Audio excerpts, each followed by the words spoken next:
Hey, and welcome to the Weed Out, where we talk about the bullshit and the nonsense in our backyard. This week we have a special guest. We're welcoming back Katie Talbot from Neighbor to Neighbor, a local organizing activist group. They focus on housing and lots of other issues, but a lot of issues that are near and dear to the Weed Out's heart. So before we say hi to Katie, I should introduce my co-host, as always, Joanna May Booty. Hi, everyone. He said my name. I hope you're well. Well, I'm just obsessed with saying our all three of our names together. Yeah. Yes. I would like any listener with a problem with my names to know it could be longer. We've been getting lots of feedback on the social media from right wing or liberal folk that don't agree with our non-carceral stance. For some reason, like, it's either go live in your mom's basement or the fact that we have three names.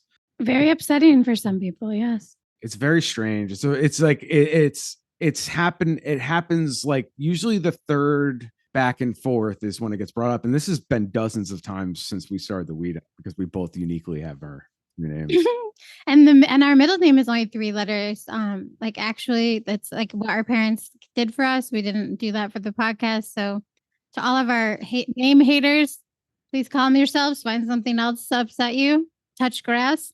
And we are middle-aged people. So as much as I would love to live in my parents' basement, my father is dead, and I don't think that would work. So both of those things always make me laugh. It's just like, oh, goodness gracious. Please go take a walk. Please go take a walk, y'all. Speaking of middle age, that literally, as a personal note, when I was a kid, I went to an Irish Catholic school. So everybody was named John, Daniel, Ryan, Stephen. I had multiple Daniels, multiple Johns in my K-8 tiny little school. And they would make fun of my name because I had a quote unquote weird name. And I would go home and tell my mom. My mom would be like, first of all, your name's English. Like, it's one of the most like historically common names. Like, what the fuck are they talking about? So tell them to shut the fuck up, give them the history of your name. And then also, the reason she named me and my siblings our middle names was because she felt she didn't take my father's name. She kept her maiden name, which was taboo at the time. She also felt like middle names for her children would be a way to reignite and pass on the name of a woman that married into my father's family.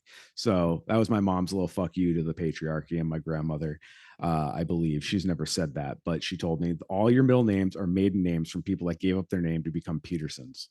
So that's names are important. Don't make fun of people's names. They are who they are. I want to tell my name story now too, haters. So my grandfather actually chose my first name because his best friend growing up, when his father was not able to stay and he had to finish high school, he stayed with his high school teacher, and his best friend's name was Joanna. And my middle name is my grandmother's name, Mary Ellen. She went by May. So I'm my grandfather's 2 most special friends and special ladies that he had, and he actually chose my name. And my last name was Booty. So I got made fun of a lot. You could imagine most kids in elementary school loved yelling J Booty, booty call, all those things. So again, to anyone out there who's fixated on hating on my name, like, I've heard it all, and hard LOL. But I love my name, just like Spencer. And if you find yourself criticizing what somebody's named for being different, whatever, we're both very white. But remember that there's more important work to be doing. So that's my awkward segue into bringing our guest on. And as always, you can go to our website, www.theweedout.com, to get any information we say on this episode or any episodes, see the rundown of the episode, any relevant links. But so if you're trolling, maybe spend a little less time doing that, and maybe sending our friends at Neighbor to Neighbor some money or some of your time and support. Maybe you could volunteer. So without any further ado, I want to introduce Katie Talbot to the show. Katie, welcome Katie. Back. Welcome. Thanks, y'all. I'm excited to be back. How's everything? How's your summer been? How's everything going? We haven't talked to you since the spring on the podcast anyways. Summer has been really, really busy. We've got lots of work happening, not just in Holyoke, but in Springfield and like statewide. And like been really dedicated and invested in leadership development this summer and like getting some of our members who like traditionally who come from communities that traditionally have been disenfranchised into some of the like more intense organizing leadership training. So that's been really dope to watch folks that walked into neighbor to neighbor having no clue that they have power, and like through this summer watching them like just step into being badass organizers. So yeah, so the summer's been really, really busy. It sounds like a good busy though. Oh yeah, for sure, for sure. Yeah, we've even had like some wins thus far this year, and you know, so that always feels good. But yeah, it's been busy, and it's about to get busier because it is municipal election season. With neighbor to neighbor participates in the election process, so we've been doing some endorsements in Springfield, excuse me, in Holyoke with city councilors that are running. And then we'll start the same process in Springfield post primaries, because there's just a lot happening in Springfield. So yeah, I'm very interested in the race in Springfield. I've been watching the mayoral primary shape up, so I think that will be an interesting race if things shake out. I'm just not sure what things will shake out the way. I have no idea what will happen in the end. agreed. I have no idea. That's partly why we're kind of like, and we have a bunch of allies that are running, right? Like Hearst, Ramos, and Letterman are all our people. So just trying to like step back. I will say that like the next couple weeks we're gonna, I don't want to, yeah, we're gonna do some work around calling Sarno out for leaving lots of tenants out of housing conversations. So that'll kind of be our the work we're doing for the primaries, is just not Sarno. Yeah. So just for everybody at home that may not know, Mayor Sarno is who Katie's referring to. He's the mayor of Springfield. He's been entrenched since Richard Neal became a congressman. So Mayor Sarno has been through 4 gubernatorial administrations. So he has nobody to blame. I'm sure we could do a whole book on Mayor Sarno, but I just wanted to give everybody some context on Mayor Sarno. So Katie, for standing tall against Mayor Sarno. I appreciate that. There's lots that we could pick apart about Mayor Sarno, but specifically, I don't know if I shared last time I was on, but we're doing a lot of housing work, both statewide. We have agendas, and locally, we've been organizing with tenants in Holyoke and in Springfield. And for a year, it popped up on my memories the other day that a year ago, we had our first press conference around Springfield Garden properties, and we still haven't been invited to the table for conversation. Like a year later, right? Numerous protests, numerous, organizing tactics. And not to say we haven't had some wins with some of the other agencies and the Attorney General's office, but the city of Springfield has yet to ask a single Springfield Garden tenant what they think should happen or what it's been like living there. So yeah, we're having a renters rally tomorrow morning. I have no idea when this will air, but we're having a renters rally in Springfield on August 29th, and then another one in Holyoke on September 13th. Because we're going to just keep the conversation of housing, and not just like first time home ownership, right? Which is important and great, but there's, Holyoke is 64% tenants. Springfield is 46, something like that, percent tenants. So we make up half the population, and we continuously get left out of the conversation. And that's unacceptable. The fact that Springfield hasn't responded to anyone, or even just the group of those like standing out and making statements. I would think that at this point, if you really cared and you were running a primary as a mayor, that you would like make a point to look at your community and be like, oh, I like really care about this issue of housing, because it shows where your values and your priorities lie. So I just want people to think about that when they look to the administrations in their towns who aren't helping tenants receive help when they need. We all need housing. We need safe, affordable, clean housing. It's just, we need it. And when Mayor Sarno, instead of meeting with y'all or having even press conferences about housing, he spends his time as an avid cop watcher. You can take my word for this. He spends a lot of his time holding press conferences about gun violence. And you know what is a number one indicator of solving fucking gun violence? Fixing housing. Housing. Yeah. It's insane. And also, you know, obviously sidebar, in a country that has more people than guns, and we have a whole population that's desperate, what the fuck do you think is going to happen? It's a tinderbox. So we need to rethink all these and how we solve these problems. Gun violence probably would go down if we actually gave an honest go at housing and food and healthcare security. So, you know, Mayor Sarno, I'm watching you, man. You're spending all your time at these press conferences, scaremongering. And it's true. There is violence, and the violence is scary. But, you know, you're not helping it's kind of like we have this issue in Holyoke where, like, if you keep advertising Holyoke's this dangerous place, nobody will fucking come Right. with the self-fulfilling Right. prophecy. And I'm not saying you hide, but like, stop highlighting it. Like, we should also boost up the good things we do, because if you raise the economy, the violence will go down, period. Well, and also think about the stuff that Katie's talking about right now. Like, community members have come together, they've talked, they're working together to form coalitions, tenants' rights groups. I personally, as someone, if I were in a position as administration, I would look to them and think, wow, how responsible and organized, and they shouldn't even have to be. I'm going to reach out and see what's going on with them. So I think it is super uplifting when someone like Katie comes on and tells us that, wow, all these community members are working together.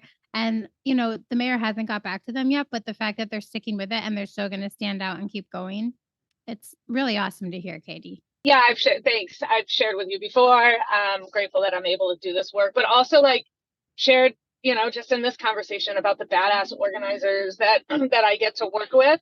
And it's them, right? Like, I don't live in a Springfield Garden building. I'm a tenant. I got a kid, right? I don't know if I'll ever be a homeowner, so I'm directly impacted by the bullshit systems that tenants have to go through. But I don't live at Springfield Gardens, and it is one of the, like, deepest grassroots work that I've ever done, because it is Springfield Garden tenants leading all of this work, right? Like, they're the ones making the decisions about who we target, what the demands are, right? And we've had some wins. We had a direct action against the management. Yeah, we went and took over their office. It was fucking amazing. Like, papers all over the wall, like, they abandoned the office, and we got a meeting with them, you know. So we've had some wins, but it is, those wins are not changing the materialistic experiences of our people, and so we won't stop until, like Joanne said, like, we all have safe, secure, affordable, clean, dignified housing. Like, everyone has the right to feel peace when they go home, and for the most part, tenants don't get that. So if it's not Springfield Gardens, it'll be someone else until we get dignified, safe, affordable, secure housing. I don't know if you saw, like, over last week or maybe over the weekend, there was Moore Healy was having a fundraising event on Nantucket, and a bunch of climate activists, you know, protested, and the folk that were there as donors or people attending the fundraiser were, like, you know, they're on video, like, putting like, you know, not violently, but putting hands and demeaning these activists, saying, like, I don't care if you die. They're some of the biggest landlords in the state. When they were ID'd as some of the biggest landlords in the state. So I wonder how many, the one that said, I don't care if you die, I wonder if he owns any properties in Springfield and which ones he owns. Just anybody out there want to do some research. I don't want to just the housing research has been mind-blowing to me. Just the amount that I've learned in the last year, and the amount that our system allows these slumlords to move in loopholes that is totally legal, is mind-blowing to me. They're able to, a place like Schweb Partners, which owns Springfield Gardens, is able to use federally backed mortgages, right? FHFA mortgages, to purchase their properties, Then they turn them into individual businesses, each building, so that when they go to court, when they get held accountable, if the building's empty, they're like, oh, we don't have any money, right? But they've used our tax dollars to buy those properties to begin with. And it's all legal. It's fucking legal. So when I say I'm directly impacted by the systems that exist in which, tenants have to figure out how to navigate, that's the kind of shit, right?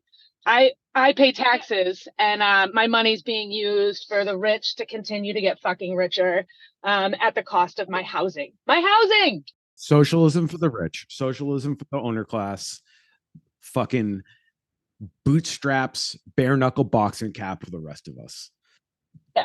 Yep. That's what it is. And I am lucky to have a mortgage with a home that will eventually maybe be mine. I don't know if I'll ever retire. Like, I make $38,000 a year, full disclosure, and I fucking break my back doing my work. So like, this is a normal reality for people. And this is like, for people that own houses, the quote unquote taxpayer, fuck you, tenants pay the taxes.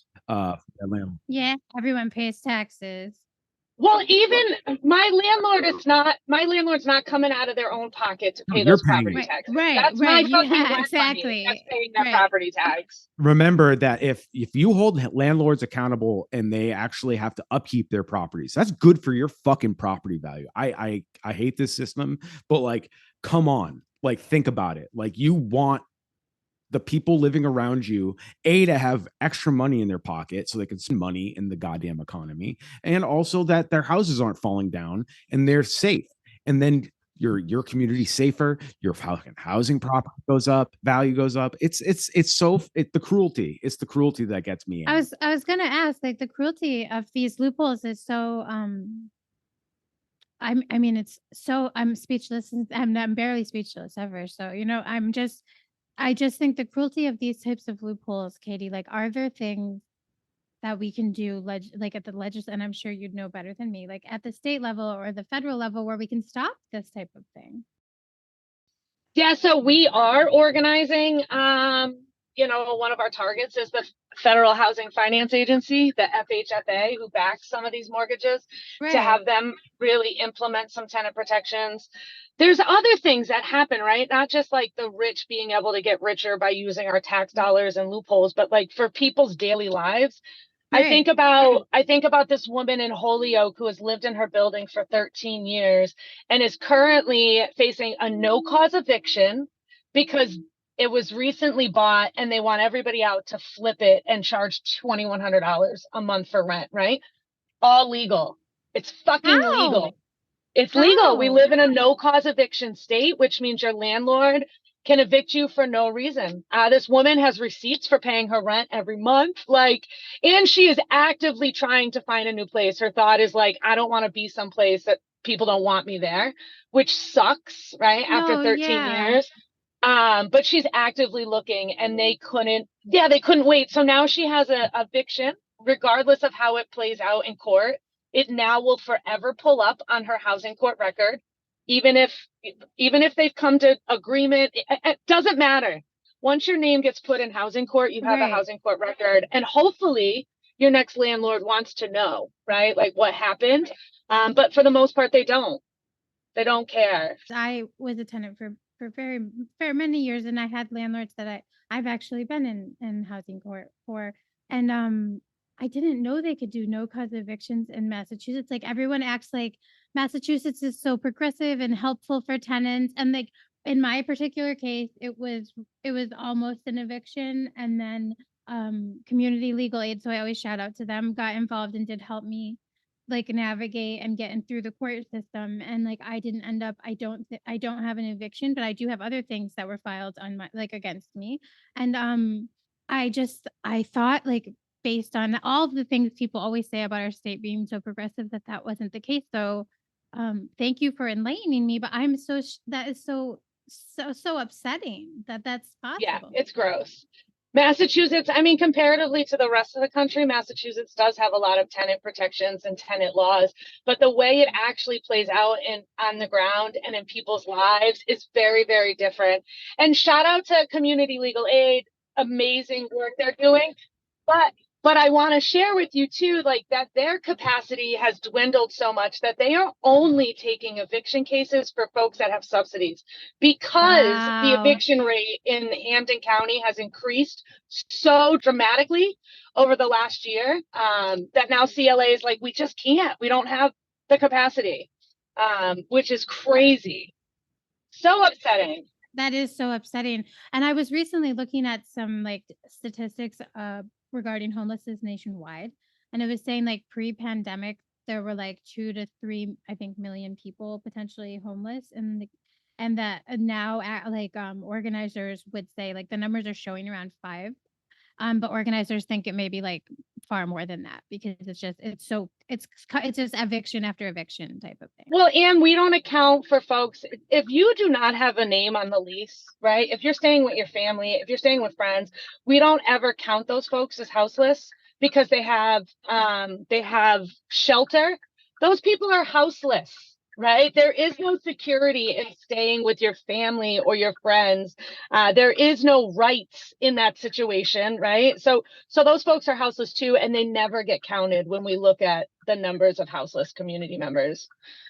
Yeah, it's crazy that the housing work has probably been the deepest, the most like rewarding, the most fulfilling, the most powerful, and the most heartbreaking. Because I think about, in my world, it would be to kick Schweb Partners, who again owns Springfield Gardens, from doing business in Massachusetts and implement restrictions on corporate home ownership, and because of Commerce Clause, because of other laws that have been laid before I came, I don't know if that'll ever happen, and it's disheartening because I'm watching people get sick living at their homes. I'm watching people, right? I think in June there were 2 people found dead in Springfield Garden Apartments as a direct result of them not locking the doors.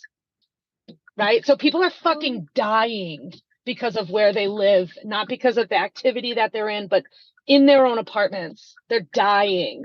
And we're like, our response is get a better job and move. Right? Like that's right. And that's like not possible for these. It's awful. The cruelty is just appalling. Yeah, again, we're having one of the things we're doing in Holyoke is as a direct result of that gap, right, between what our laws are and how it plays out in people's daily lives is we want an Office of Tenant Protections in the city of Holyoke. It would fill the gap, right? It would let us know who our landlords are with a landlord registry, which would give us access to how many evictions they filed, how many no-cause evictions they filed. It would let us know how many code violations they have had, right? It would also mean annual inspections of all rental units. Holyoke has traditionally been affordable for rent, but the quality is like is awful. So this would allow for annual inspections to get a landlord certificate of occupancy.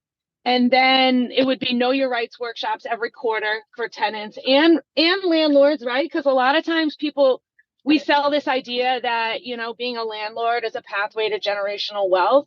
So people get into it with the opportunity and don't know what the fuck they're doing. So it would have quarterly know your rights and responsibility workshops. And then we would have legal services available until we can get the right to counsel passed statewide. Because also in Massachusetts, you do not have the right to a lawyer and housing court, but you bet your ass your landlord's got one. Yeah. Mm-hmm. So this office that we're fighting for would fill in that gap in a real fucking way for people.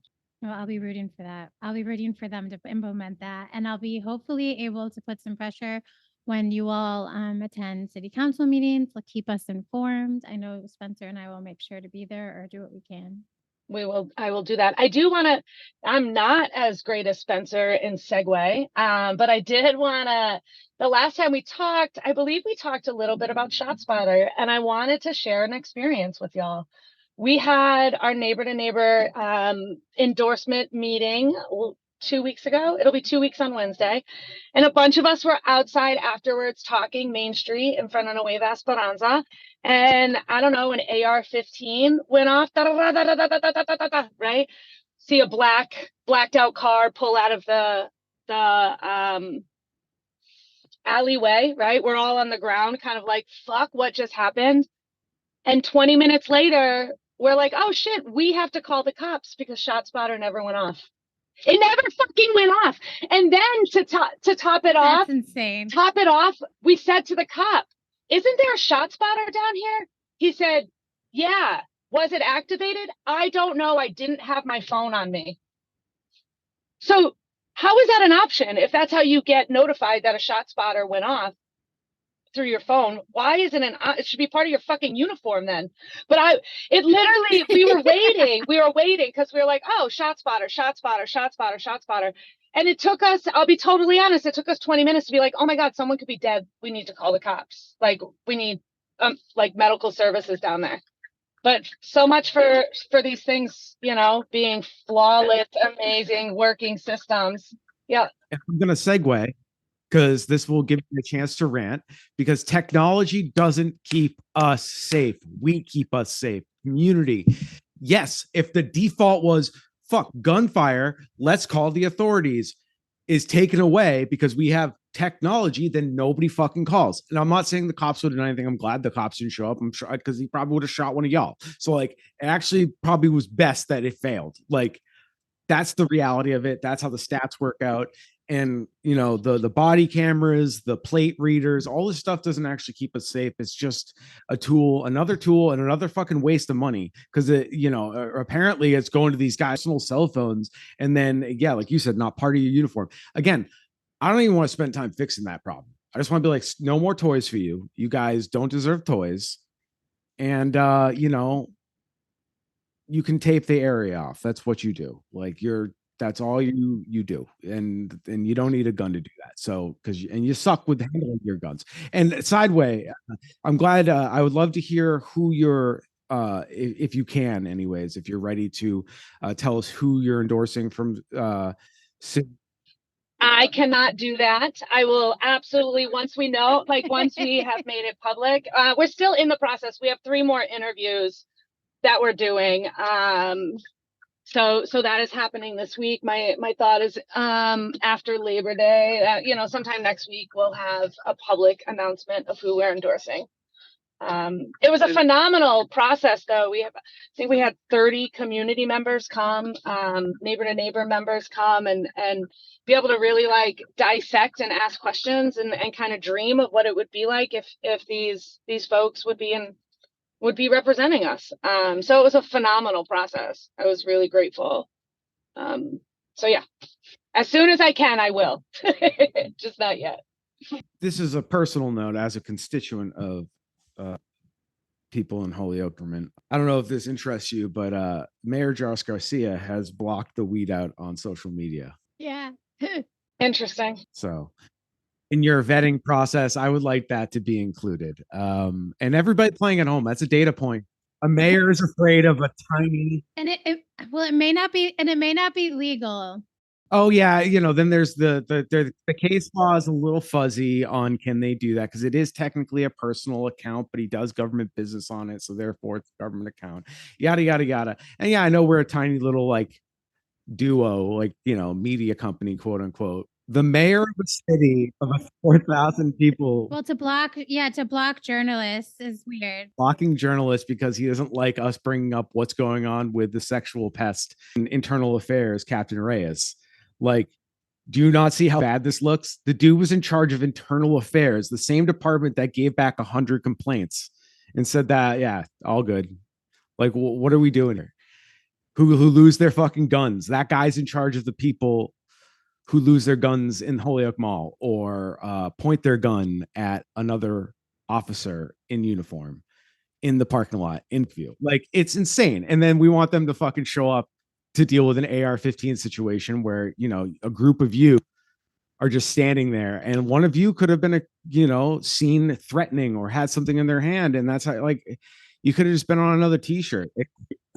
There's a bunch of us that have Corey's, right? So the idea of like even having a conversation with a cop, let alone calling the cops, is like not the fucking avenue that any of us want to be going down. I think it's really interesting that the mayor has y'all blocked, and I think it, you know, coming back to the reason we're having this renters rally in Holyoke is like the clear disconnect from like our representatives to what people, real life, real residents have to say, and the participation that they want to be having, and the obstacles in which to have access to it. I think that says a lot, and it, you know, honestly motivates me to like fucking go knock some more doors and show up, right? Because that, the whole idea is for us to participate, and when you are telling us very, very blatantly, no, we don't want it, well, I don't want to hear it, you know, it's problematic. It's really problematic. As the resident homeowner, and I'm blessed with you know, with having family that was able to help me get a home. Without getting into specifics, it's like I'm really lucky. So I wouldn't have a home otherwise. So that's why I feel very like I would be renting, right, if not for that stroke of luck. And I'm disappointed that at city council meetings or in the past that there's only been one, maybe two homeowners showing up to support y'all. The homeowners got to show up too. And we have, because we have to recognize this is good. Like, if people can live comfortably and safely, it's better for everybody.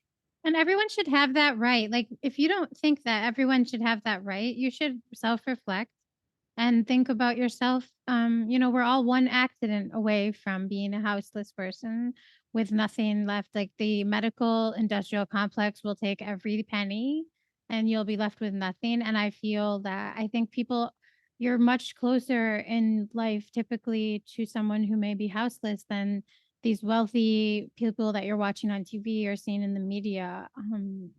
You should be standing together, shoulder to shoulder with the people in your community, your neighbors, whether or not you're a homeowner, a renter, a landlord. Like, I think that we all really need to self-reflect if we don't think that like stable housing should be a right.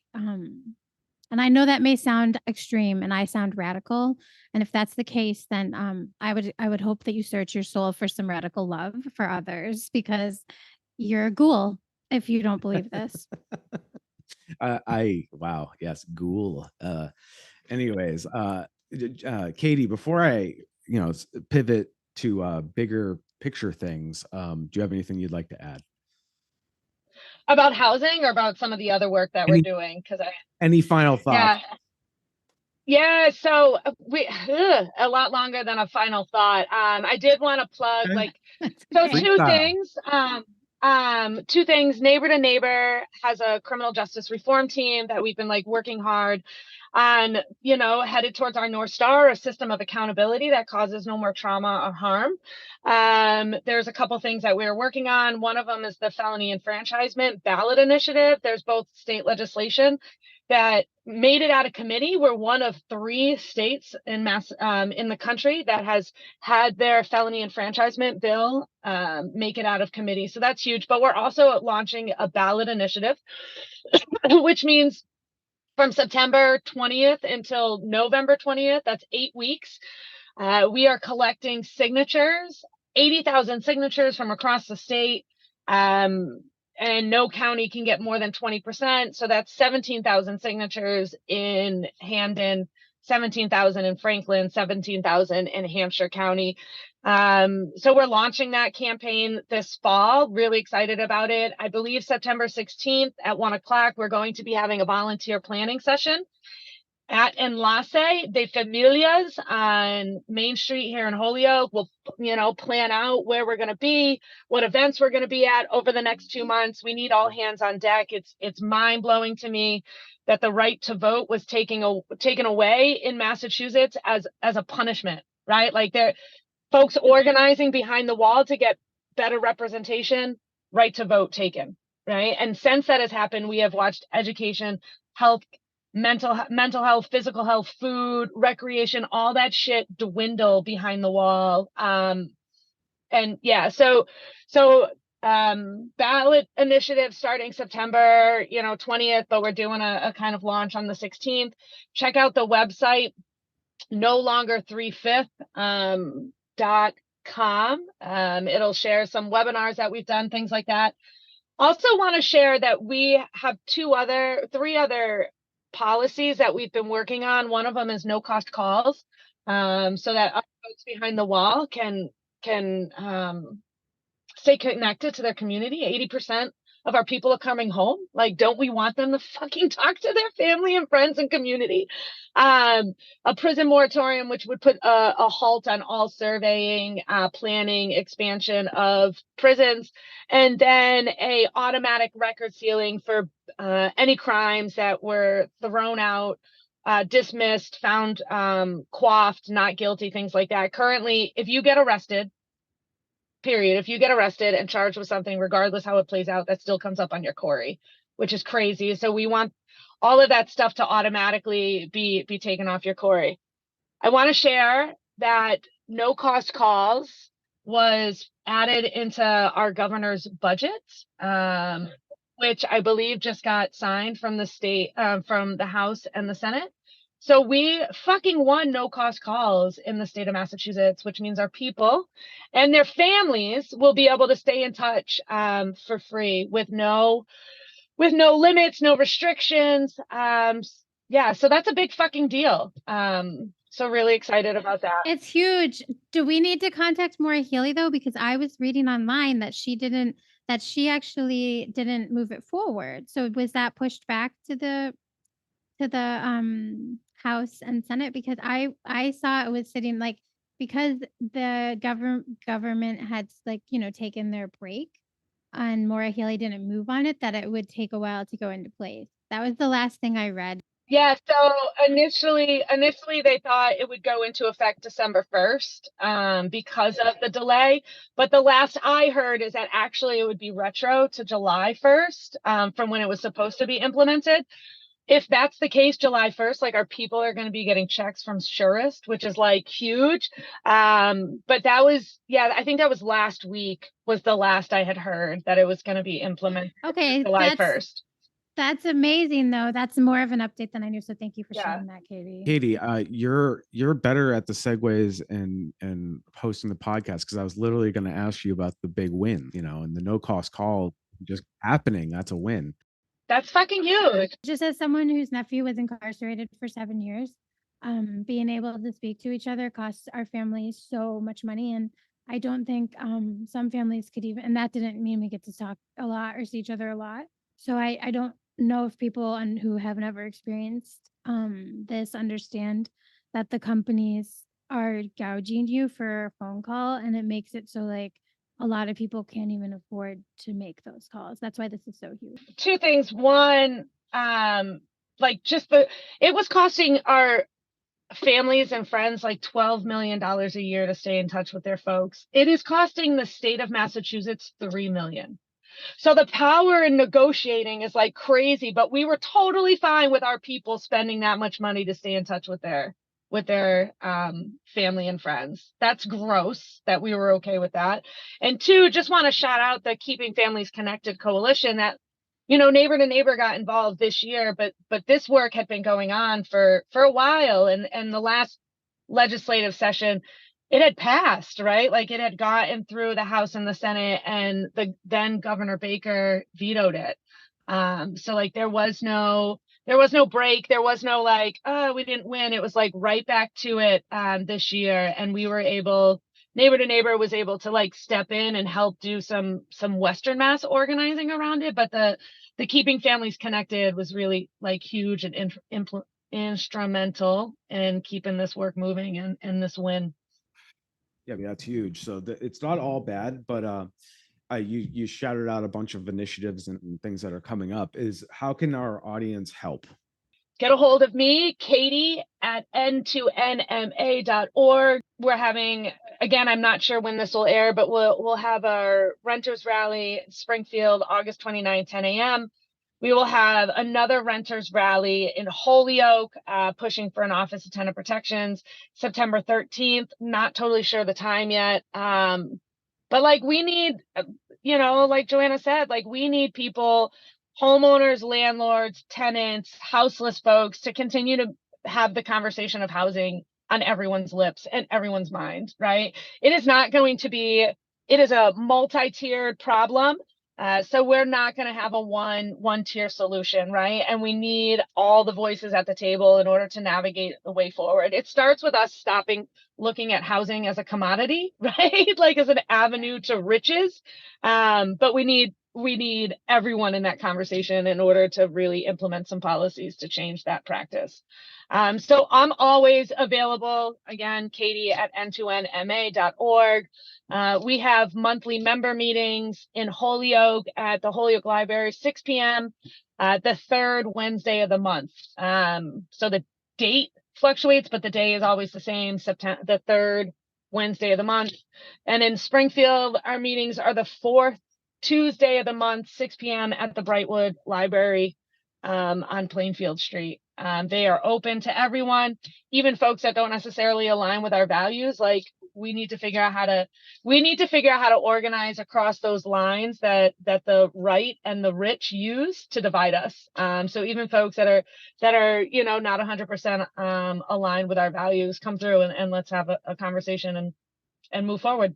Absolutely. So anybody, please, we'll link all this in the website notes. So you can always go to www.theweed.com or just contact us. We're more than happy to help you out, to get connected to folk like Katie and Neighbor. It's really important work, and I'm couldn't have said it better myself. It is, you got to show up. So, and that means if you can't go to this rally, right, you got to write these mayors, you got to email them, put it on the record, you got to encourage your friends. It's a million paper cuts we got to do, encourage participating in local elections, like things we can change, and then holding these local electeds accountable, and being, these workshops, it sounds like you're going to have with your tenants rights stuff. It's great. It's exactly, we gotta arm the community with the knowledge they need to fight back. I'm really grateful that y'all asked me to be back on the podcast. I'm always down to share kind of the work that we're doing, the ways to get folks active and engaged, and our wins, because we gotta celebrate the wins, even if they're small, because the system doesn't want us to feel joy or success. So yeah, I appreciate y'all inviting me back. You're welcome anytime. So anytime you that invite goes both ways. So if you ever have anything you need to share or get the word out on, we are a platform you can use anytime, and feel free to tell people you trust the same. So we're more than happy to get the word out. That's what we're trying to do. Dope. Thank you. Yes, and thank you for all you do, Katie. It's great getting to talk to you every single time. It was really cool of Katie to stop by and tell us what's going on. Thank you, Katie. Thank you, neighbor. Thank you for all these badass organizers that are not mentioned. Katie's just the lead person. She does wonderful work, but she understands it. So we appreciate her and everybody else getting out there to try to fight back. So again, Joanna and I think the Weed Out stands for, paper cuts. inundate the enemy with paper cuts, because we don't got a giant megaphone. We don't have tanks and cages. We don't have any of that infrastructure. So we got to just discourage young people from being cops, discourage young people, or discouraging not just young people, just discouraging people in power from being shitty with their position or negligent. Because I think a lot of the times it's just negligence and path of least resistance. So I don't know, Joanna, do you want to do ghoulery and tomfoolery, or should I? Like, normally I introduce it. Do you want to switch it up this week? I'm sure, because we already mentioned it mostly in the conversation with Katie, but I think it warrants another little toss about. we recently noticed, I guess it was probably like a few weeks ago, maybe at this point, that the weed out is blocked by Mayor Josh Garcia of Holyoke. And like we mentioned, it's a fuzzy legal type of it's a fuzzy legal place because it's technically his personal account, but he does use it for mayoral and city business, like quite often actually. So the ACLU did get back to us, and like obviously they kind of, that's where we got this information about how it's kind of fuzzy. And I'm wondering, like, that's probably how Josh is able to, say like, well, it's not illegal. And that may be the case, but it could be illegal. I mean, we're constituents who want to comment on something, and he's basically, as a mayor, decided that he just can't hear or view the thoughts that we may be expressing about something. Like tagging him on Twitter is so upsetting for him that he had to block our account. And I feel like, most people who are interacting with the media, like it's a freedom of speech thing for me. And Josh also being a person who's in power and the mayor of the city of Holyoke, and whom Spencer and I have met with in person. Being a mayor doesn't make you a special person. It means that you got enough people in a town to trust you to be the person that they elect to then run their town.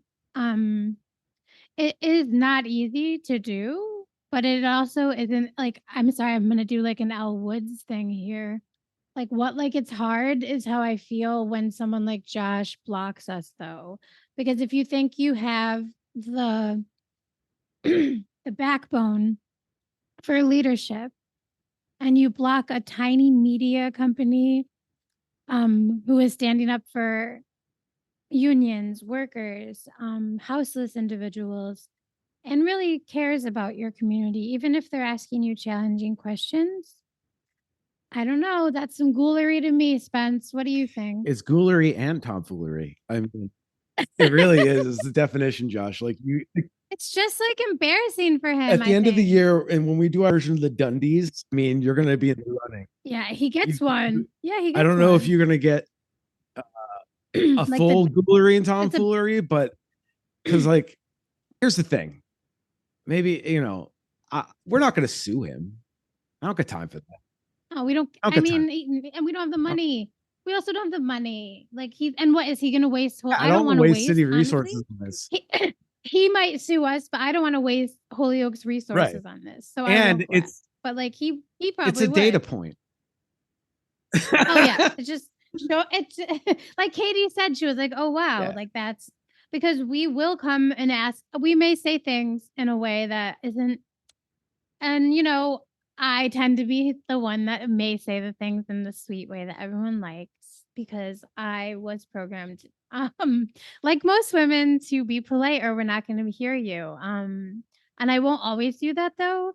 But I think when our voice tends to be more critical and calling them out, or maybe Spence has the microphone, that might have just been a little too hot for Josh. And either way, it doesn't matter. Like if you can't take criticism again, like what are you doing in the position of mayor?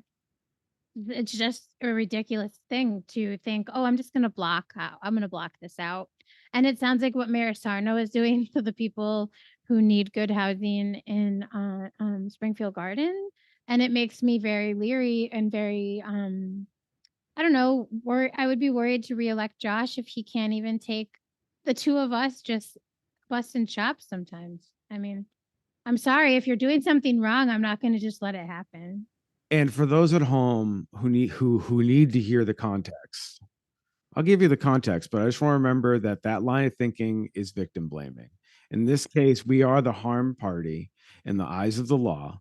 We are harmed by our government by not being able to see what he's saying as far as official government communication, which could be important to my general safety because that's what he's supposedly mandated with. Nor is he allowing people to see the criticism of him. So right, that's what it's the biggest issue. And the thing we criticized him on And granted, I did it on purpose because he was talking about how great it is to have community at the Puerto Rican Day Parade.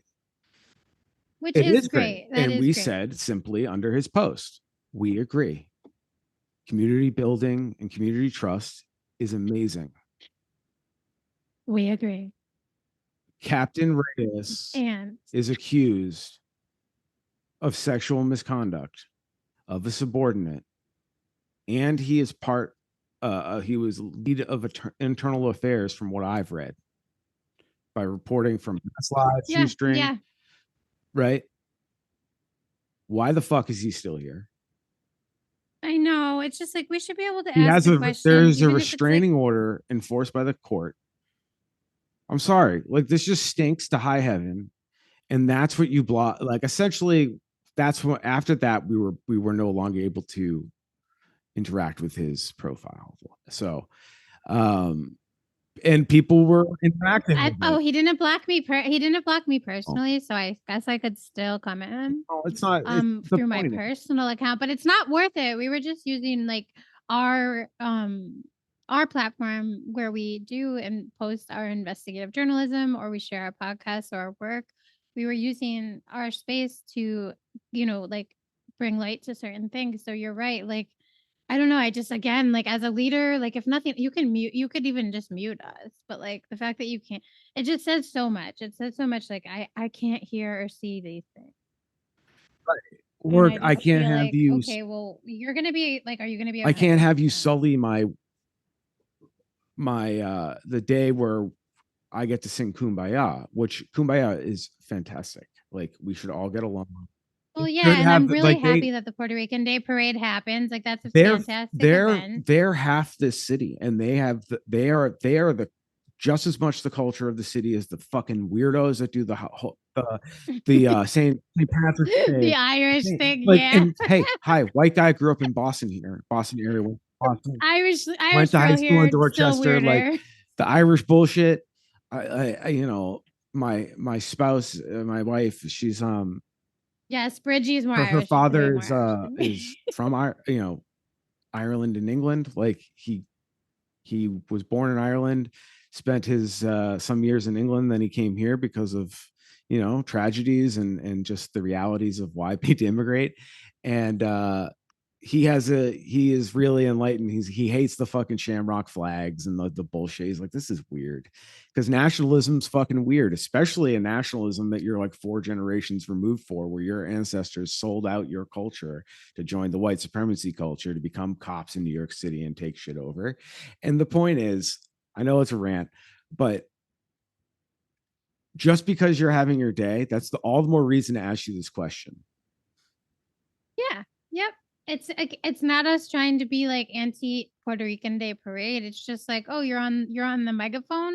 Well, while we got you out here for your press release, let's see what do you think about this? Can you imagine? It was and I'm sure he may have felt like it was a dig at the parade, but it absolutely was not. So I really hope he doesn't take it that way at all. And I can promise you, if something like this is still going on, I'll rain on your Holyoke Day Parade. I mean, your St. Patrick's Day Parade twice as hard, because I actually hate St. Patrick's Day more than I hate any other holiday. I denounce.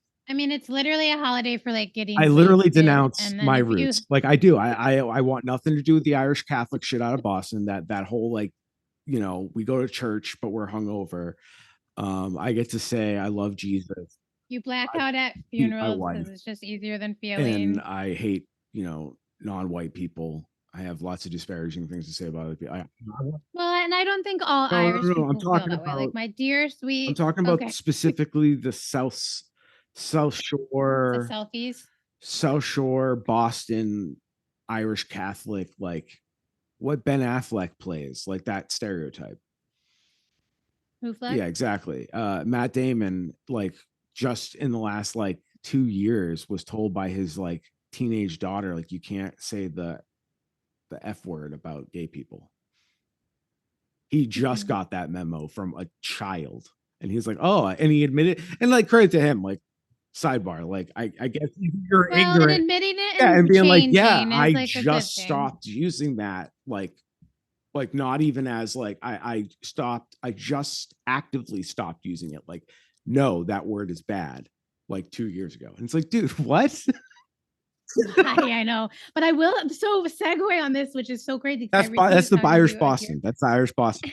Like it's so this is a thing. I think he's a little bit older than millennial, but like a good friend of mine in Chicago recently tweeted, like, what is it with millennials? And like Matt Damon's on the cusp, so like Gen Xer.